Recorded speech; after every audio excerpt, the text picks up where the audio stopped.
بندہ صرف کیا کرے، قرآن کریم فرقان حمید یہ تعلیم دیتا ہے کہ صرف بندہ ظاہری طور پر قرآن کریم فرقان حمید کو نہ مانے، کیا کرے، صرف ظاہری طور پر قرآن کریم فرقان حمید کو دیکھتا ہے، سمجھتا ہے، پڑھتا ہے، لیکن ظاہری طور پر اپنی زندگی میں اس کو نافذ نہیں کرتا، وہ قرآن اس کو فائدہ نہیں دے گا، وہ قرآن اس کو فائدہ نہیں دے گا جب تک وہ عملی اس کو جامہ نہ پہنائے۔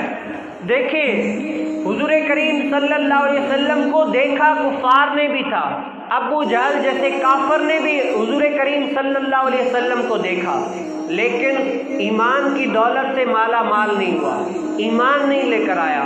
اور ابو جہل کا بیٹا حضرت سیدنا اکرمہ رضی اللہ تعالیٰ عنہ، انہوں نے بھی رسول کریم صلی اللہ علیہ وسلم کو دیکھا، لیکن دیکھ کر کیا ہے، ایمان کی دولت سے مالا مال ہوئے اور صحابی رسول صلی اللہ علیہ وسلم۔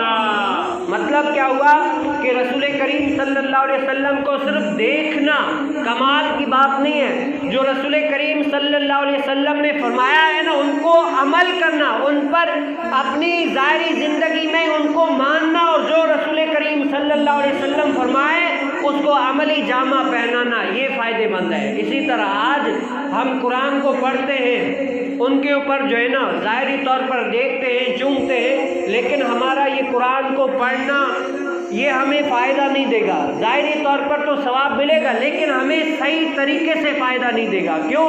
کیونکہ ہم نے قرآن کو پڑھا ہے، لیکن جو قرآن ہم سے کہنا چاہتا ہے وہ ہم نے سمجھنے کی کوشش ہی نہیں کی۔ کیا کیا ہے؟ قرآن ہم سے یہ کہتا ہے کہ برائیوں والے کام چھوڑ کر اللہ کی رضا والے کاموں کی طرف آ جاؤ۔ ہم قرآن کو پڑھتے ہیں لیکن اس فرمان پر عمل نہیں کرتے۔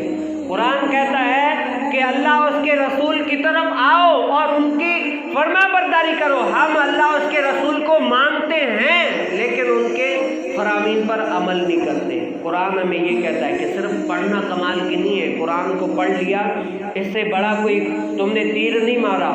اگر قرآن کو سمجھنا ہے تو جو قرآن کہتا ہے اپنی ظاہری زندگی پر اس کو نافذ کرنا پڑے گا، تب جو ہے نا تمہیں قرآن فائدہ دے گا۔ کیا وجہ؟ ہم قرآن پڑھتے لیکن ہمیں ابھی تک فائدہ نہیں ہو رہا ہے۔ اس کی وجہ کیا ہے؟ ہم قرآن کو پڑھتے بھی ہیں، سب کچھ کرتے ہیں، لیکن جو قرآن ہم سے چاہتا ہے نا وہ ہم نے آج تک کیا ہی نہیں ہے۔ آپ اپنی زندگی میں دیکھ لیں، اگر جو قرآن ہم سے چاہتا ہے، اگر ہمیں نہیں پتا کہ قرآن ہم سے کیا چاہتا ہے، تو ہمیں علماء بتاتے ہیں، اللہ کے رسول کے جو دین کے وارث ہیں، داعی ہیں، وہ ہمیں بتاتے ہیں، اور اکثر باتیں ہمیں پتہ ہوتی ہیں کہ اس بارے میں اللہ اس کا رسول کیا فرماتا ہے، لیکن پھر بھی ہم کیا کرتے ہیں؟ ان باتوں پر عمل نہیں کرتے۔ کیا وجہ ہے؟ پڑھتے ہیں لیکن عمل نہیں کرتے۔ یہ قرآن ہمیں اس لیے فائدہ نہیں دیتا، ورنہ قرآن تو فائدہ ہی فائدہ ہے۔ قرآن تو شفا ہی شفا ہے۔ قرآن تو ایسی تو شفا ہے، ایسی تو شفا ہے کہ اگر پڑھ کر بیماروں، بڑے بڑے کافروں کے اوپر اگر دل سے پڑھا جائے، وہ دل سے سنے تو وہ اپنے کفر سے توبہ کر لیں، اللہ کی بارگاہ میں سچی توبہ کر لیں، مسلمان ہو جائے۔ لیکن ہم مسلمانوں کو حقیقی طور پر ابھی تک فائدہ نہیں دے رہا۔ کیوں؟ کہ ہم نے ظاہری طور پر قرآن کو پڑھا ہے لیکن عملی جامہ نہیں پہنایا۔